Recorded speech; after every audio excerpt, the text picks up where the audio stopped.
For the majority of his career, Mel Gibson was one of the highest-paid actors in Hollywood. He rarely turned down film roles and would demand such high fees that not every movie budget could afford him. However, Gibson is known not only for his fees in movies, but also for being a devoutly religious person who enjoys drinking. This latter aspect would ultimately play a key role in his career. Throughout his lengthy career, Gibson was often involved in numerous scandals, and eventually, his acting career took a backseat. Mel Gibson's inner demons took center stage for almost a decade, leading many of his fans to view him as a reprehensible person. Despite this, it's worth revisiting his fascinating career and understand what happened to him.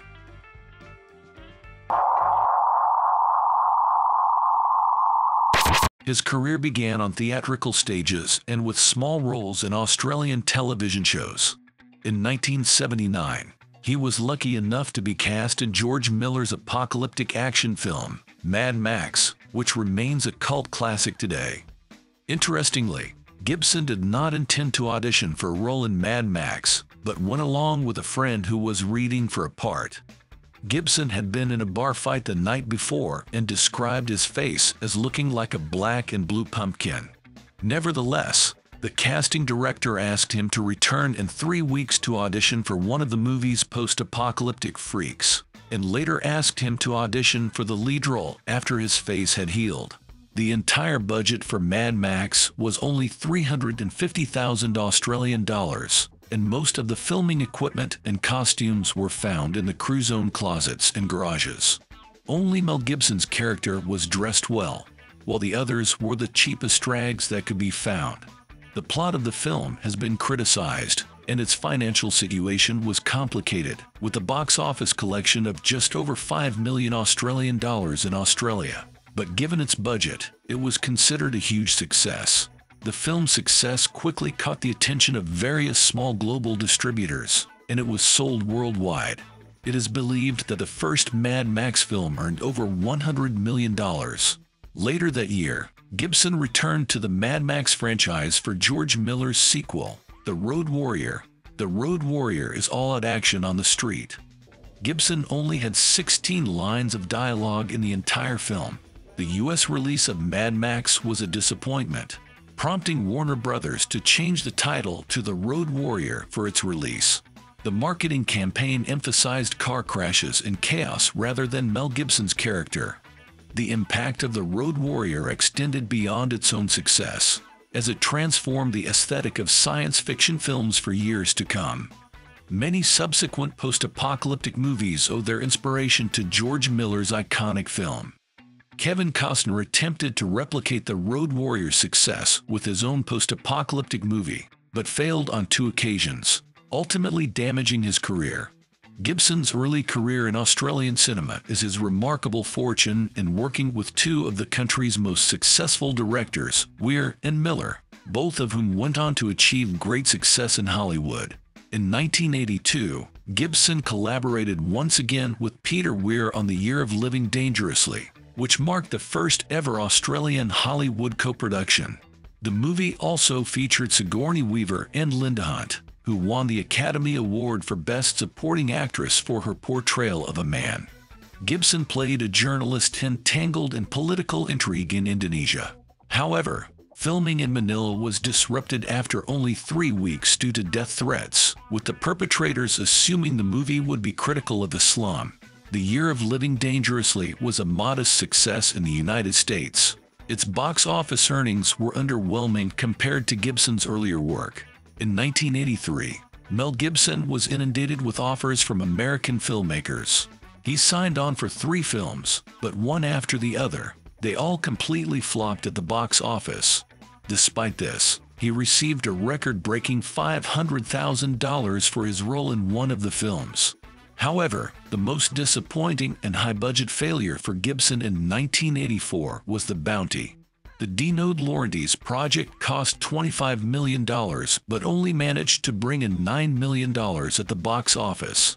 Gibson was only saved by the fact that critics and audiences received the film well, and he even received a nomination for the Golden Palm at Cannes. However, Gibson was very unhappy with the final product. During the filming of this movie, Gibson's other problems came to light, which few people had paid attention to before. The actor was drinking heavily and constantly.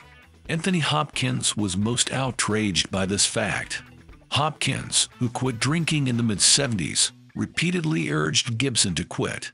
It was officially known that during the filming of The Bounty, Gibson constantly showed up to set beaten up after evening political debates, causing tons of makeup to be applied to him and filming to be rescheduled to accommodate his injuries. In addition, in the same year, Gibson was caught driving under the influence and had his driver's license revoked for several years. But Gibson had his own philosophy about this and didn't quit drinking. After a few years' break, with only a role in the third Mad Max movie, Gibson returned to Hollywood with 2 offers on the table. He had to choose between Lethal Weapon and Die Hard, where he was also offered the lead role. No one expected much from the $15 million budget film. It was meant to be a typical cop action flick that Hollywood churned out in those days. Looking back now, it's easy to assume that Lethal Weapon would be a box office hit. However, when it was released, many thought that audiences were already tired of the racially charged buddy cop movie. The movie could have been a cheap imitation of 48 Hours, but it actually revitalized the genre. The film was a great platform for Gibson. He was able to showcase his versatility as an actor, delivering both serious and comedic moments while also looking fantastic as an action star. Finally, American audiences embraced him as more than just a pretty face. Although Lethal Weapon was a massive success, a follow-up movie was expected. Despite this, it's important to remember how low the expectations were for Lethal Weapon 2. In 1989, the summer was filled with sequels, including Batman, Indiana Jones 3 and James Bond movie. With such a packed schedule, there was little hope that a sequel to Lethal Weapon would make much of an impact. However, Lethal Weapon 2 changed things up by increasing the comedy and decreasing the violence of the original. This winning formula led to huge success, making it arguably the most entertaining film in the series, if not the best. Lethal Weapon 2 was the 3rd highest grossing film of the year. The second installment of Lethal Weapon already cost $28 million to make and grossed $227 million at the box office. The studio wanted to start filming the 3rd movie right away, but Gibson, who was busy with other scripts, asked to delay production for a couple of years so he could work on something else. Prior to filming the 3rd installment of Lethal Weapon, the actor starred in several unsuccessful movies, such as Air America alongside Robert Downey Jr., Hamlet with Glenn Close, and Forever Young with Jamie Lee Curtis. Despite their lack of success at the box office, these films did not negatively impact the actor's career. Despite receiving an average audience score, only Bird on a Wire managed to succeed at the box office, earning over $138 million on a $20 million budget. For the actor, the following decade marked the pinnacle of his career. Gibson commanded an average fee of $20 million and was inundated with so many offers that he had to decline some roles. Despite frequently clashing with directors on set, he resolved to transition into the director's chair. Following the massive success of another Lethal Weapon installment, Mel went on to direct and star in The Man Without a Face. Sure, Gibson's star power practically guaranteed an audience, but Gibson spent the entire movie buried under burn makeup. It was a huge gamble for a first-time director, and it paid off. Reviews were mostly positive and the movie was a hit. After which the actor responded by accepting an offer from his friend Richard Donner to star in the comedy western Maverick. The movie cost $75 million, making it one of the most expensive westerns in Hollywood history. Despite the script's preference for improvisation, director Donner filmed everything that came to his mind, resulting in all those jokes that referenced the Lethal Weapon franchise. Although the audience enjoyed the movie, it didn't perform very well in theaters due to its inflated budget, although it can hardly be called a flop. In fact, the film managed to make more money in its second weekend than in its first. Ultimately, the project's box office revenue stopped at $183 million. Finally getting rid of the Western, the actor was able to move on to working on the movie Braveheart. Audiences mostly ignored it when it was released in May of 1995. It opened in third place and quickly fell out of the top 10. Paramount kept dumping it back in theaters as the movie gained critical acclaim and eventually started being nominated for awards. Braveheart did recoup its $72 million production costs. Domestically, even with all the re-releases and the pushes for awards season, Braveheart only earned about $75 million. Fortunately, it performed much better overseas and grossed north of $200 million worldwide, and it won both Best Picture and Best Director for Gibson. After receiving 2 awards, albeit not for acting, Mel Gibson instantly became one of the highest-paid actors in Hollywood, already earning between $10 to $15 million. For his next film, Ransom, he requested $20 million. The shooting of Ransom was frequently interrupted as the actor attended various film festivals for Braveheart, but it didn't affect the film's release, and it grossed over $300 million.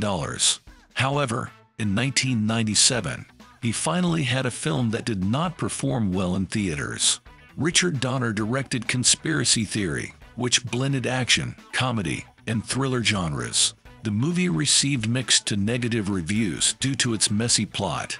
However, the film's cast, featuring the star power of Gibson and Roberts, Conspiracy Theory underperformed at the box office, failing to cross the $100 million threshold, an uncommon outcome for movies featuring Gibson or Roberts. In 1998, for the 4th installment of Lethal Weapon, the actor requested $25 million. While Gibson received the highest pay, the other actors were also well compensated. However, this was not the main reason for the film's insane budget. The script was written during the shoot, and the ending was created just a couple of days before it was supposed to be filmed. All of this was due to Mel Gibson's busy schedule, as he could only allocate a few months in 1998 for Lethal Weapon. Because of the rush, the film's budget skyrocketed to insane numbers for 1998. The result was that the budget for the 4th film in the franchise was more than the first 3 films combined. The film cost $140 million to make and earned a modest $285 million at the box office. Afterwards came the saturated Naughties, with Gibson continuing to star in films for a fee of $25 million, which inflated the movie budgets. Most of these pictures flopped at the box office, which had no real impact on the actor's career. Even so, there were still box office hits like What Women Want and Signs, and the actor could continue to command huge fees and alternate between success and failure. Following Signs, Gibson took a break from acting and stated in interviews that he had lost interest in being a movie star. In 2004, he ventured into directing with The Passion of the Christ, which ignited a firestorm of controversy despite its massive success at the box office. Despite accusations of antisemitism, the film became one of the most profitable movies ever made. Since studios had refused to fund it, Gibson was compelled to distribute the film himself, allowing him to take the bulk of the record-breaking profits. While the backlash surrounding The Passion of the Christ may have diminished Gibson's standing in Hollywood, he had gained considerable power. However, this wouldn't last for long. In mid-2006, Mel was once again caught driving under the influence. He had always been a thorn in the side of many influential Hollywood figures, constantly accused of homophobia, racism, and alcoholism. He rarely apologized for his controversial statements. That same year, a recording of the actor verbally assaulting police officers during his arrest was leaked to the press. In short, Gibson was under intense scrutiny, and he was largely responsible for his own downfall. It was incredibly difficult to bring down someone of his stature, but this incident was a major blow. However, it likely wouldn't have been enough to bury his career. During the height of the scandal, he also began divorce proceedings with his wife, which received widespread coverage in the media. Due to this situation, the actor quickly lost all his contracts. Movies in which he managed to act were written off and released without any support. However, all the unabating scandals knocked the actor out of Hollywood for almost 3 years. He was able to return to films such as Machete Kills, The Expendables 3. It is believed that his return was contributed by Robert Downey, who has now become a big and influential Hollywood star. Gibson truly returned in 2016. As a director, he made a film Hacksaw Ridge. It usually takes the starting point from which Hollywood forgave him. Although the budget for this film was sought worldwide, according to his own words, he still lacked it and he had to refuse many things. Initially, Mel was also going to play a role in the film, which later went to Vince Vaughn. But just before filming, Gibson abandoned this idea. According to him, he wanted to focus on directing. Mel did not want the constantly shouting sergeant to remind anyone of his past, which he and all of Hollywood tried to forget. The $40 million film grossed $180 million worldwide. Plus, the film received 6 Oscar nominations. After that, the actor began to receive more offers from Hollywood producers. Currently, we can see Gibson in B-list movies like Last Looks, Agent Game, and Hot Seat, so it's clear that he won't be able to return to the A-list of actors. Once upon a time, Gibson was one of the most adored movie stars in the entire world. His involvement in a project practically guaranteed its success, and he was very shrewd about selecting the right projects. Later in his career, when many action stars lose their edge, Gibson reinvented himself as an Academy Award-winning director.